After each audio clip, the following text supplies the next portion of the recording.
Baik, Bapak Ibu sekalian, saya akan menyampaikan strategi pembelajaran kepemimpinan transformasional pada pelatihan kepemimpinan administrator.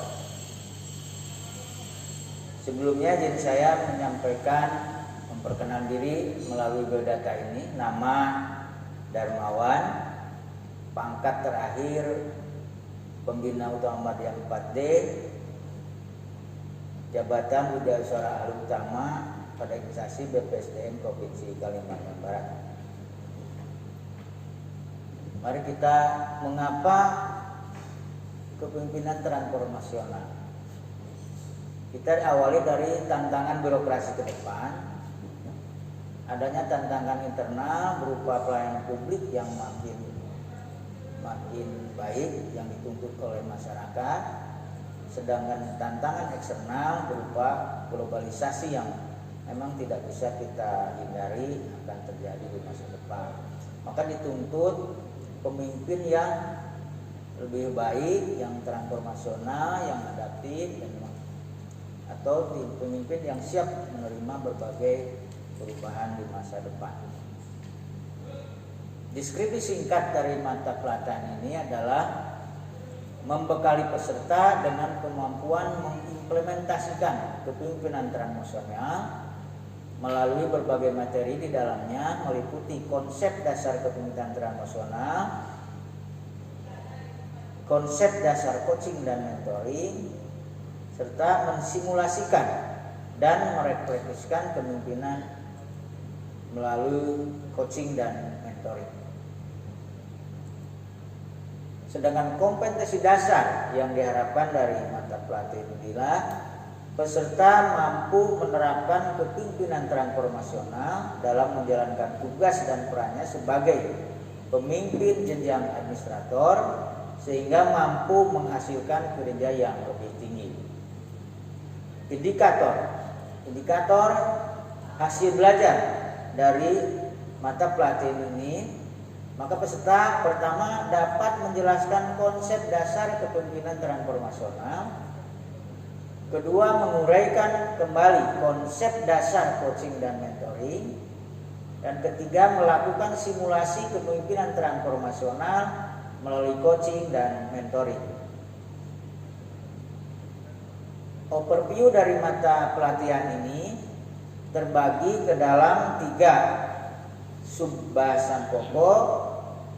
Yang pertama konsep dasar kepemimpinan, yang kedua konsep dasar coaching dan mentoring, dan yang ketiga refleksi dan simulasi kepemimpinan transformasional. Kemudian konsep dasar kepemimpinan transformasional meliputi nanti ada pengertian dan urgensi kepemimpinan transformasional dalam birokrasi, prinsip-prinsip kepemimpinan transformasional, dan ciri kepemimpinan transformasional.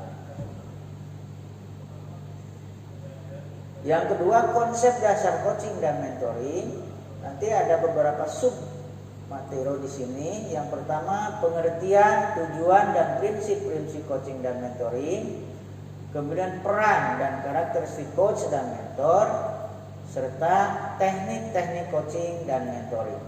Ini yang akan dibahas pada sub materi konsep dasar coaching dan mentoring. Kemudian berikutnya sub materi terakhir pada mata pelatihan kepemimpinan transformasional adalah refleksi dan simulasi kepemimpinan transformasional. Di dalamnya ada beberapa sub lagi. Yang pertama refleksi diri kepemimpinan transformasional, kemudian peranan pemimpin transformasional dalam menggerakkan inovasi dalam organisasi, penerapan kepemimpinan transformasional, dan simulasi coaching dan mentoring dalam menghasilkan kinerja tinggi. Selanjutnya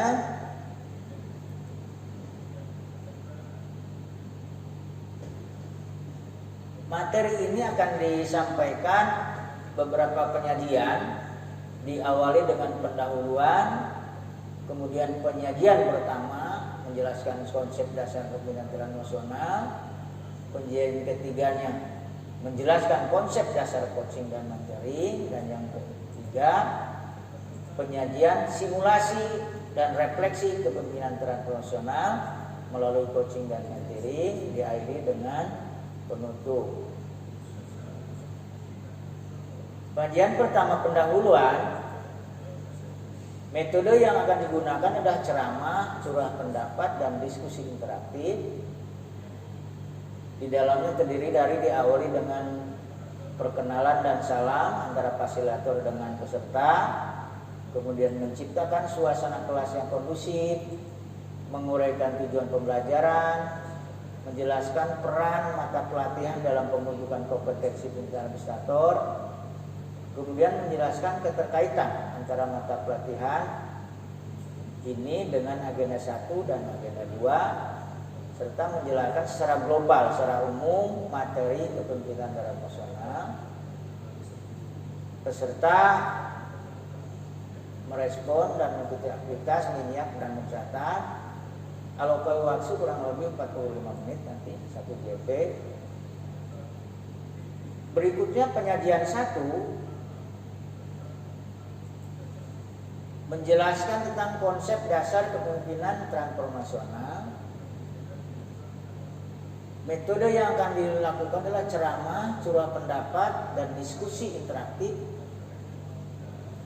dan mengerjakan tugas mandiri dan kelompok. Sedangkan media yang kita siapkan, laptop, LCD, proyektor, ada bahan ajar, bahan tayang, sebagainya. Materi yang dijelaskan, pertama materi pokok dan submateri pokoknya, kemudian memberikan apresiasi, persepsi dengan kata bijak tentang kepemimpinan, kemudian pembahasan kepemimpinan dan kepemimpinan secara antropologis. Ini akan jelaskan apa yang namanya pimpinan, pemimpin dan kepemimpinan di sini. Kemudian menyajikan resonansi jiwa tentang peran pemimpin dan lakukan pembahasan bersama beserta pelatih. Kemudian meminta peserta memperdalam pengertian pemimpin, kepemimpinan dan peran pemimpin. Kemudian ada ceramah interaktif tentang konsep dasar kepemimpinan. Kemudian latihan-latihan ya, diakhiri dengan kata bijak. Nanti akan ada latihan. Jadi apa yang dilakukan peserta di sini selain ada diskusi, ada interaksi, juga mengerjakan latihan-latihan yang diberikan oleh fasilitator atau yang diberikan oleh video syarat. Alokasi waktu yang disediakan 2 JP yaitu 10 menit, 90 menit.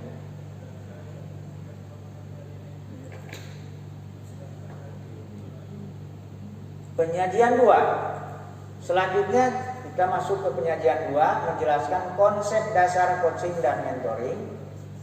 Di dalamnya meliputi pengertian, tujuan, manfaat dan prinsip-prinsip coaching dan mentoring.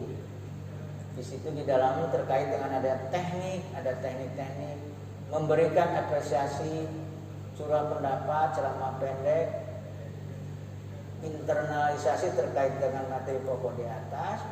Kemudian ada juga menjelaskan peran dan karakteristik coach dan mentor. Sini ada ceramah pendeknya, juga ada penugasan, ada diskusi. Jadi metode yang digunakan adalah sama kurang lebih ada ceramah, curah pendapat dan diskusi interaktif, ditambah dengan adanya studi kasus yang dikerjakan baik secara mandiri maupun kelompok. Alokasi waktu yang disediakan untuk penyajian 2 adalah 90 menit, kurang lebih 2 JP. Selanjutnya penyajian ketiga, simulasi dan refleksi kepemimpinan transformasional melalui coaching dan mentoring. Metodenya ceramah pendek, praktek, diskusi kelompok, mind mapping, simulasi dan relaksasi. Media ada laptop, LCD proyektor, kertas flip chart, bahan ajar dan bahan studi kasus. alokasi waktunya 90 menit. Yang dibahas pada materi ini adalah penayangan resonansi jiwa kerja, memberikan penugasan pada peserta seperti tadi disampaikan, ada tugas. Kemudian peserta mendiskusikan dalam kelompok terkait dengan refleksi diri. Ceramah singkat disampaikan oleh Biasara atau fasilitator tentang refleksi diri. Dan selanjutnya fasilitator akan meminta kepada peserta untuk melakukan refleksi diri tentang kemungkinan dirinya, termasuk pengalaman selama yang bersangkutan menjabat sebagai pemimpin administrator. Ada debriefing, kemudian simulasi kepemimpinan transformasional dalam coaching menggunakan teknik Pro. Bagi peran-peran ada, jadi nanti metodenya ada berperan, main peran di situ, termasuk juga ada studi kasus.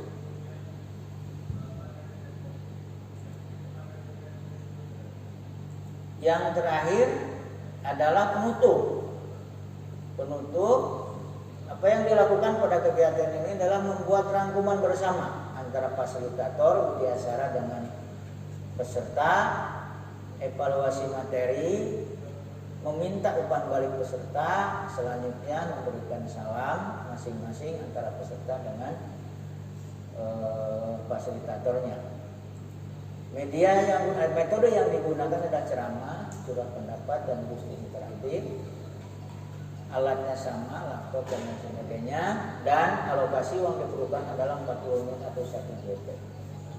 Bapak sekalian, saya kira itu yang bisa saya sampaikan terkait dengan strategi pembelajaran mata pelatihan kepemimpinan transformasional. Terima kasih. Billahi taufiq wal hidayah. Assalamualaikum warahmatullahi wabarakatuh.